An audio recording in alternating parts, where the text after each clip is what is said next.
UP की इन 8 सीटों पर बीजेपी ने पुराने दिग्गज नेता उतारे हैं। अब कांग्रेस, सपा और बसपा पर टिकी निगाहें। 2024 लोकसभा चुनाव पश्चिमी यूपी की 8 सीटों पर पुराने दिग्गज नेताओं पर भरोसा जताया गया है। अब चुनावी रण के लिए प्रत्याशी की घोषणा के लिए कांग्रेस, सपा, रालोद, बसपा, एआईएमआईएम पर निगाहें लगी हैं।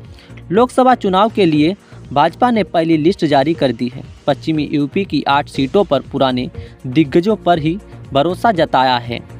अब चुनावी रण के लिए प्रत्याशी की घोषणा के लिए कांग्रेस, सपा, बसपा, एआईएमआईएम पर निगाहें टिकी हैं। कांग्रेस सपा गठबंधन में तो बसपा अकेले अपनी दम पर चुनाव लड़ेगी।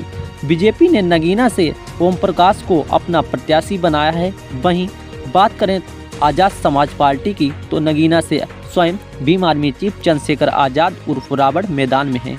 वहीं बसपा की बात करें तो बसपा सुप्रीमो मायावती अपने भतीजे आकाश आनंद को नगीना सीट से चुनाव मैदान में उतार सकती हैं। सूत्रों की माने तो बसपा सुप्रीमो मायावती भी चाहती हैं कि आकाश आनंद को नगीना सीट से चुनाव मैदान में उतारा जाए, लेकिन ऐसा होता है तो नगीना सीट से ही यूपी में दलित उत्तराधिकारी की लड़ाई शुरू हो जाएगी, क्योंकि 2 दलित नेता एक साथ आमने सामने होंगे। फिर देखना ये दिलचस्प होगा कि इन दोनों नेताओं के बीच फ़ायदा किसको होगा, बीजेपी को होगा, कांग्रेस को होगा या सपा को होगा।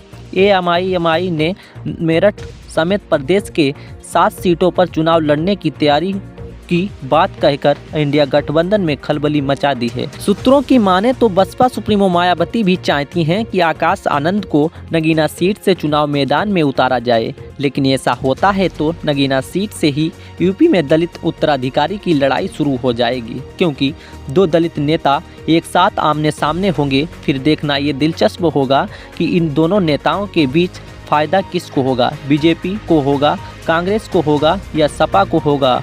एआईएमआईएम ने मेरठ समेत प्रदेश के 7 सीटों पर चुनाव लड़ने की तैयारी की बात कहकर इंडिया गठबंधन में खलबली मचा दी है। मुस्लिम मतदाता अधिवक्ता वाली लोकसभा सीटों पर एआईएमआईएम के कौन प्रत्याशी होंगे, इस पर भी अभी से भाजपा के साथ सपा, बसपा, कांग्रेस की निगाहें लग गई हैं।